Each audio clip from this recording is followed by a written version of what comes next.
ayer en la Universidad Quino fue presentado el libro Frontera de Guadalupe Correa Cabrera y de Sergio Chapa, un testimonio que describe las realidades de una frontera de 3.100 kilómetros compartidos entre México y Estados Unidos. Esta publicación recoge 10 años de investigación en campo, donde podemos leer testimonios, observar fotografías inéditas de habitantes de 38 municipios y 24 condados que conforman la frontera entre ambas naciones. La región tiene reputación de ser un lugar peligroso, con la patrulla fronteriza y las autoridades mexicanas jugando al gato y al ratón con los contrabandistas y los inmigrantes indocumentados y con los cárteles de la droga, infligiendo una violencia indescriptible en la región.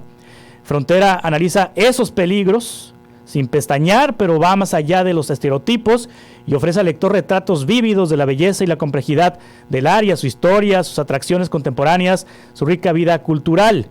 El libro fue presentado por el periodista, por el analista Jesús Acuña y por el activista, es más activista que empresario, el Óscar Serrato, por Óscar Serrato, y también corredor, y muy buen corredor, estuvo como también presentador el periodista, uno de los periodistas más completos, robustos que tenemos en Sonora, Jesús Ibarra. Guadalupe Correa Cabrera es profesora de Política y Gobierno en la Universidad George Mason. ¿Lo dije bien? Sí. Por 8 años fue también profesora en el Departamento de Asuntos Públicos y Estudios de Seguridad en la Universidad de Texas.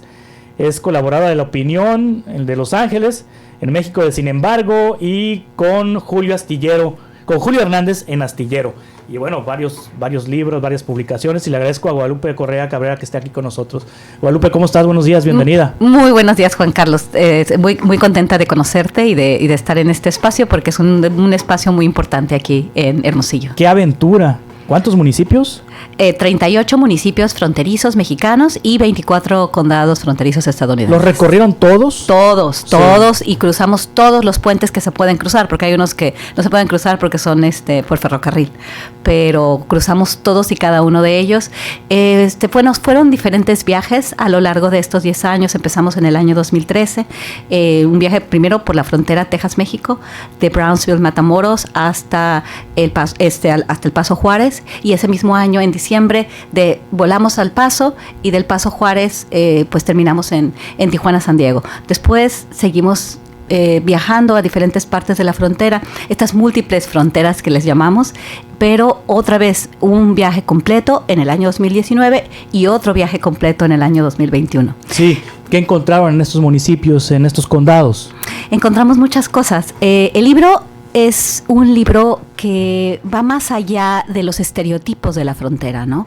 Yo, antes de vivir, porque yo fui fronteriza por 8 años, viví en Brownsville, yo hice muchísimo trabajo en la frontera tamaulipeca y también la de Coahuila, porque escribí un libro que se llama Los Zetas Inc. Y también, bueno, obviamente recorrí muchos lugares de toda la parte del Golfo para hacer otro proyecto con una beca del Departamento de Estado y entender las dinámicas de delincuencia organizada y migración. Entonces, toda mi vida y todo mi trabajo estaba relacionado con los temas de migración, crimen organizado, narcotráfico, pero yo vivía ahí. Entonces yo sabía que había más cosas que había que ver, ¿no? La cultura, la música, la comida, y toda una diversidad de paisajes y de formas de vida que nos hacen de una región muy peculiar, porque es como un tercer país, donde 2 culturas, 2 países, 2 naciones muy importantes se juntan, ¿no? Y la gente habla Spanglish, la gente come comida Tex-Mex, que yo nací cerca de la Ciudad de México, en el Estado de México. Viví varios años en Nueva York, porque ahí estudié mi doctorado.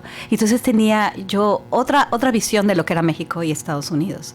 Entonces ese tercer país es una región mágica muy compleja, y además de todo no podemos hablar de una frontera, sino de muchas fronteras. Eso fue lo que bueno, además de muchas experiencias. ¿Cuál es el perfil del habitante de la frontera?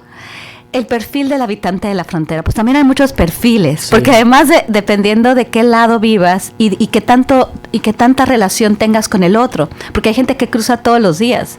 Yo tenía alumnos que todos los días cruzaban de Matamoros a estudiar en Brownsville. Yo fui la directora del departamento de gobierno en esa universidad, entonces tenía mucho contacto con los estudiantes y teníamos probablemente un 10% de los estudiantes que cruzaban todos los días a tomar clases en la Universidad de Texas en Brownsville. Entonces es una cosa, bueno, ellos son como binacionales, biculturales, bilingües y este es un perfil.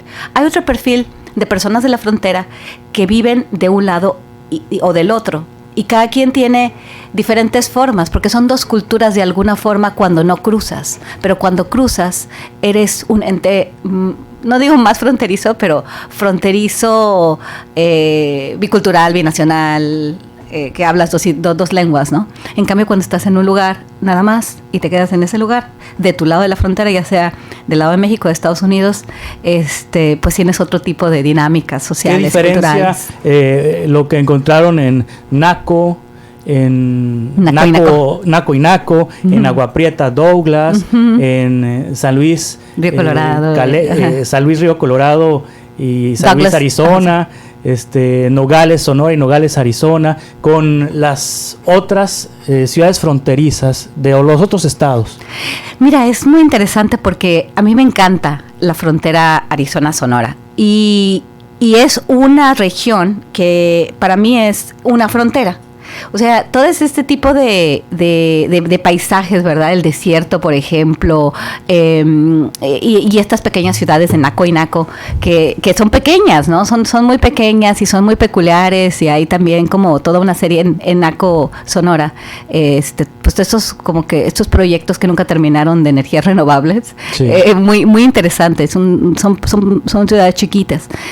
La belleza, ¿no? de los saguaros, del desierto, visualmente son muy distintas que, por ejemplo, cuando estás en el Pacífico, bueno, en Baja California y California, ¿no? Sí. Y la relación no es tan o sea, es diferente la relación, por ejemplo, cuando estás en Tijuana y San Diego, ¿no? Porque el área de San Diego, el condado de San Diego, es muy grande, pero ya el corazón de San Diego está lejos del corazón de Tijuana, muy lejos. Y esto es muy distinto a Matamoros y Brownsville. Yo vivía en Brownsville y desde mi casa al otro lado, yo hacía 10 minutos caminando y me tomaba una margarita del otro lado. Entonces, Sonora es un estado muy interesante.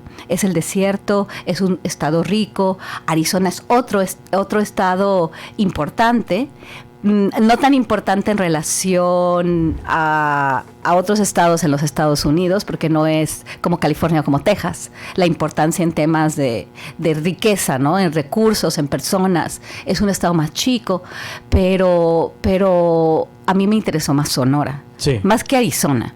Sonora, por la importancia, por la riqueza, por sus recursos naturales y también por sus problemas. Entonces, en un momento yo estudié Tamaulipas y Texas, ¿no? Esa frontera, y es el estado de Tamaulipas. Y de alguna forma, ahora a mí me interesa mucho el estado de Sonora.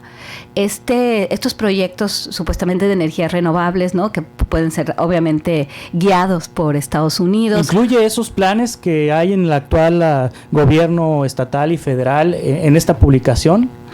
Se habla el plan Sonora, el litio. Se habla de litio. El tren fantasma. No, esas cosas no se hablan porque son mucho más recientes, sí, ¿no? Claro. Hablamos obviamente de las energías renovables, claro. de cuestiones de desarrollo, pero no con las marcas que se han establecido en los últimos momentos. El tren fantasma no está, por supuesto. El tren fantasma fue algo que se abrió de alguna manera la luz a nivel internacional el año pasado, en realidad. Sí, exacto. Más o menos por estos tiempos. Yo no tenía idea de esto. Y el Plan Sonora como Plan Sonora tampoco con esa marca, ¿no? O sea, sí había proyectos de energías renovables de los que obviamente... Porque yo no termino de entenderle todavía. Pues no, realmente... No termino de entenderle. Realmente no. Realmente el Plan Sonora... ¿Viene el hermano de la cuña que estuvo ayer contigo?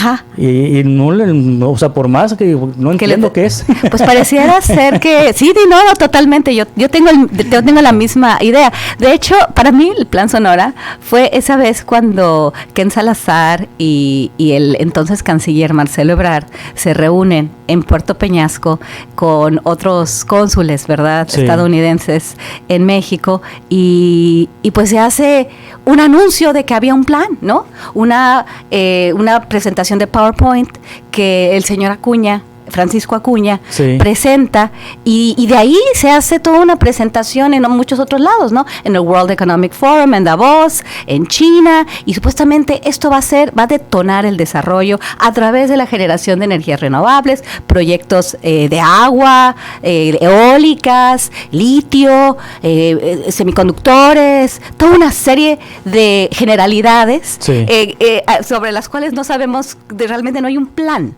O sea, es el Plan Sonora, supuestamente que va a ser bueno para Sonora, pero que no se articula muy bien. Yo tampoco entiendo, no se ha socializado, no se ha explicado, por ejemplo, los presupuestos, ¿no? Cuándo van a empezar unos proyectos, como que todo se junta. Por ejemplo, también una pregunta que sería importante hacernos. ¿Y ese plan, ese tren fantasma, será parte del Plan Sonora? ¿Cómo se va a articular el desarrollo del puerto de Guaymas a este plan? Cuando tenemos mucha delincuencia organizada en regiones estratégicas, ¿no? Que serían claves para este Plan Sonora. Nada de eso se ha explicado. Es como una serie de buenos deseos, ¿no? Sí. Por eso no está en el libro así como tal, ¿no? Porque en realidad, cuando nosotros estábamos terminando además la edición, fue cuando nos enteramos de que estaba este plan, ¿no? Pero obviamente hablamos de desarrollo, obviamente hablamos de energías renovables, obviamente de paneles solares, porque han estado ahí ya por los últimos años. Sí, nos has comentado, Guadalupe Correa Cabrera, doctora en Ciencias Políticas, escritora y columnista y coautora de este libro Frontera, que recorrió todos los municipios y condados del sur de Estados Unidos y norte de México, de aspectos positivos que se encontraron ustedes como autores en toda esta zona. Pero ¿qué situaciones adversas o qué situaciones negativas encontraron en esta zona? ¿Estamos hablando de Sonora, Arizona o estamos hablando de toda la frontera? Bueno, obviamente los estereotipos, ¿no? Los estereotipos que tienen que ver con esta generación, por ejemplo, de infraestructura fronteriza para supuestamente proteger a Estados Unidos de los males que vienen del sur, que es esta reja, el muro y también esta seguridad fronteriza que obviamente le da muchos negocios a lo que es el Complejo Militar Fronterizo Industrial, que es una serie de empresas que son contratistas del gobierno de los Estados Unidos a través del Departamento de Seguridad Nacional. Y esto genera tensiones entre dos naciones y también, pues también para algunos de los habitantes, ¿no? Cuando cuando se construye la reja, por ejemplo, en algunas partes de Texas, en propiedad privada, porque son ranchos o propiedades de personas. Estas tensiones que tienen que ver con el Complejo Militar Fronterizo Industrial son particularmente visibles y han sido particularmente visibles durante los 10 años que empezó este viaje. Y yo llegué a la frontera en el año 2009 a trabajar a Brownsville.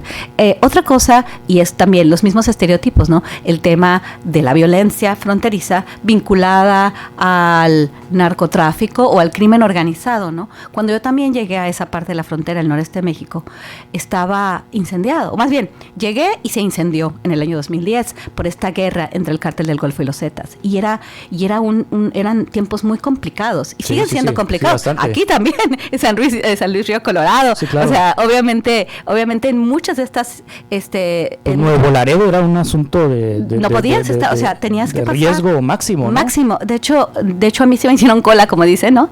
La primera vez que fui a Nuevo Laredo, simplemente porque hice preguntas tontas, ¿no? ¿Dónde está el Palacio Municipal? Pues no era de ahí. Y había toda una serie de inteligencia y de halconaje de los Zetas. Claro. Entonces, pues hacías una pregunta tonta o tomabas una fotografía y yo iba como turista y obviamente nos persiguieron para sacarnos de la ciudad. Eso era muy, muy común en estas ciudades, ¿no? Porque había como una guerra, había una especie de confrontación entre estos dos grupos y un grupo manejaba una ciudad o más bien dominaba el territorio y entonces no dejaba que gente extraña o gente que podía ser del otro grupo entrara, ¿no? Y o te desaparecían o te hacían cola.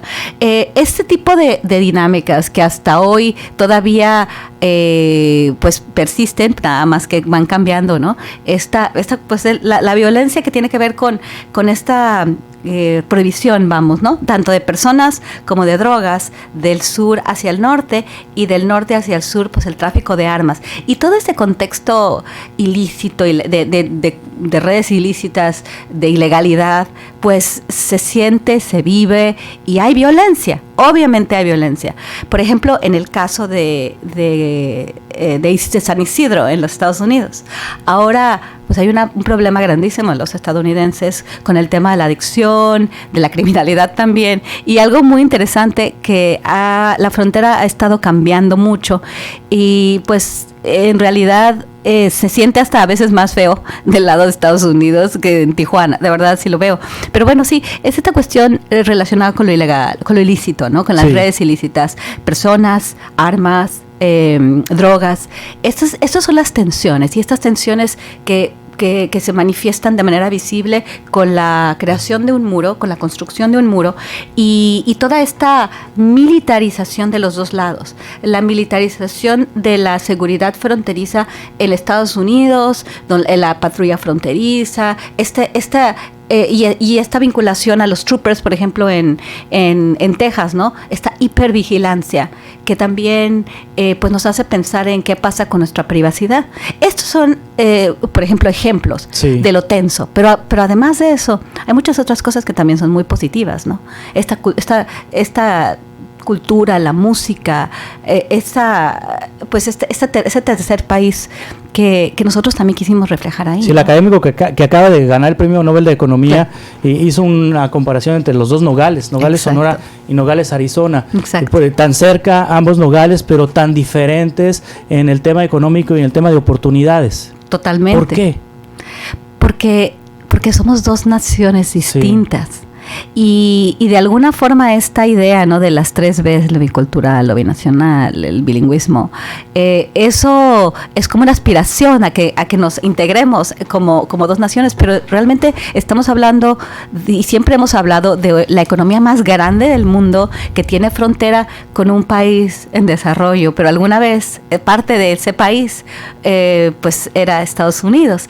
El tema es que tenemos muchas diferencias, pues en temas de instituciones, de Estado de Derecho, de Estado en sí, ¿no? La formación del Estado en los Estados Unidos, la colonización se hizo de manera distinta que la colonización de México por los españoles, ¿no? Entonces son dos naciones cuya configuración institucional y de Estado son diferentes. Entonces por eso tenemos estas diferencias, ¿no? Porque tenemos dos naciones distintas, divididas de alguna manera, pero a veces conectadas también. Entonces la frontera es realmente un lugar complejo, es un tercer país, tenemos aspiraciones de integración y también hay aspiraciones de división y hay formas de dividir, ¿no? ¿Sigue habiendo interés en Arizona de tomar agua del Mar de Cortés?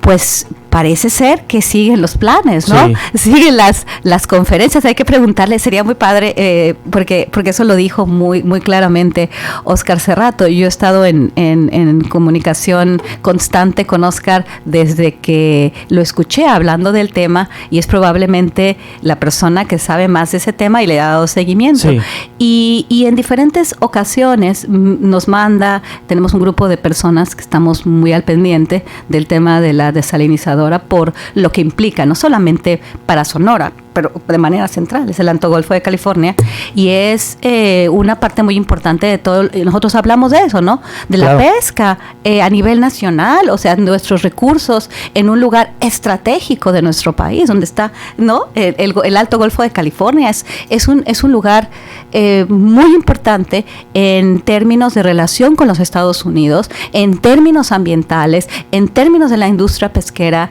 en todo lo que significa el ecosistema, ¿no? Esta palabra que se utiliza ahora mucho en las ciencias sociales.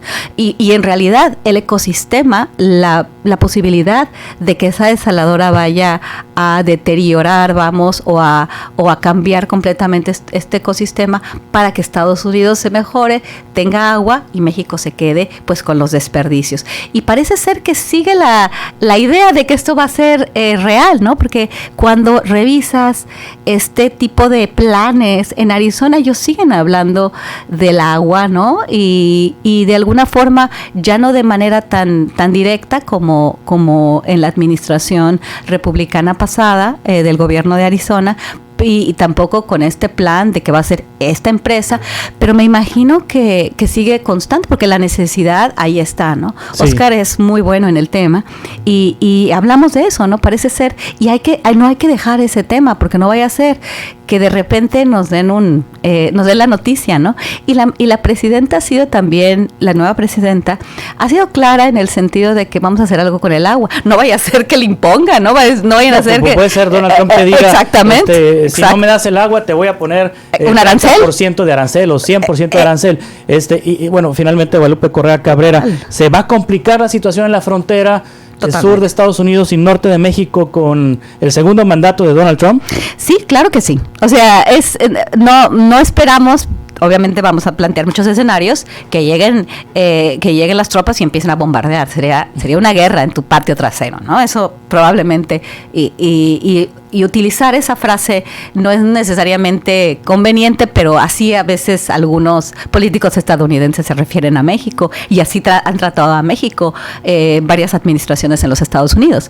Pero definitivamente el discurso va a poner tensiones. Los primeros 4 años del gobierno el primer mandato de Donald Trump fue un periodo muy tenso para México. MPP, el programa Quédate en México, o los protocolos de protección migratoria, lo que era metering, que realmente hizo como pues deterioró, ¿no? Y me acuerdo cuando cerraba la frontera, todos los camiones que tenían que esperar, o sea, realmente nos mantuvo con la zozobra. Y este tipo de cuestiones que dices, te voy a decir, te voy a poner un arancel, entonces te voy a poner si no me aceptas yo imponer mi desaladora, te puedo poner un arancel. Eso hay que considerarlo, ¿no? Estas posibilidades hay que considerarlas, porque Estados Unidos ejerce una presión. Sí te puede poner un arancel, y los 2 primeros días obviamente no lo puede poner porque ellos se darían un balazo en el pie, claro. Pero te pueden amenazar, pueden hacerlo por 2 días, y tus mercados financieros se pueden ir todo te tumba la economía. Te dispara el tipo de cambio. Totalmente. Por lo que los mercados reaccionan inmediatamente, son muy sensibles. Exacto, es un gigante con una persona normal, ¿no? Sí. Que está tratando de desarrollarse. Entonces sí, yo creo que va a ser un momento muy complicado para México, muy complicado para la frontera y para los fronterizos. Hay que estar pues informando y pues estando consciente de que también tenemos mucho que negociar México. Y México es muy importante para Estados Unidos, nos vamos a dejar amedrentar. ¿Dónde podemos encontrar el libro Frontera, Guadalupe Correa Cabrera? Sí, Juan Carlos, podemos encontrarlo pues en todas las plataformas de venta de libros en los Estados Unidos, empezando por Amazon o por la plataforma electrónica de Texas Christian University Press, que es la editorial que publicó Frontera, A Journey Across the U.S. Lo buscamos así Border. Como Frontera, A Journey Across the U.S.-Mexico Border. Nosotros utilizamos los dos idiomas. El libro está en inglés, pero este libro estamos buscando el financiamiento para poderlo traducir al español. Es un libro caro en el sentido de que tiene 420 fotografías, 520 páginas, pero no es caro por el material tan valioso. Es un atlas realmente de toda la frontera México-Estados Unidos por los dos lados. Muchas felicidades, Guadalupe Correa Cabrera, y muchas gracias porque siempre estás dispuesta a platicar con la audiencia de Hermosillo, de Sonora y de Obregón. Muchas gracias, estamos en contacto. Muchísimas gracias, Juan Carlos. Que te vaya muy bien y felicidades por esta publicación. Muchas gracias. Y felicidades a la Universidad Quino, que fue la sede anfitriona para la presentación del libro. Sí, muchas gracias a ellos también.